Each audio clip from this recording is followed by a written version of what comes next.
L'étude Xanthus, c'est une étude prospective. Ça veut dire dès que le médicament sort sur le marché, le MEA ou la FDA demande au laboratoire, c'est des études de vraie vie. Donc en prospectif, ça s'appelle la phase 4. Et donc là, 11 000 patients. Alors c'était que du rivaroxaban, il n'y a pas de groupe contrôle.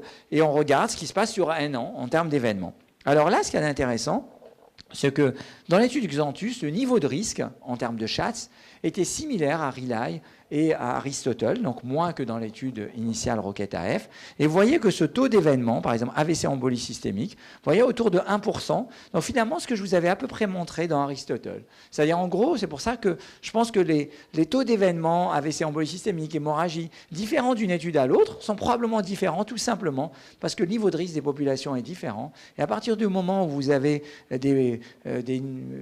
finalement, votre niveau de risque est impacté par un niveau de Schatz ou de Hasbled des patients que vous incluez. Vous voyez, là, à un an, vous avez 1% d'AVC embolie systémique, 1,5% d'hémorragie majeure, 0,4% de saignement intracrânien. Voilà, ça vous donne une idée un petit peu de votre vraie vie si vous mettez un AOD, ici le rivaroxaban, en termes de comment ça se passe.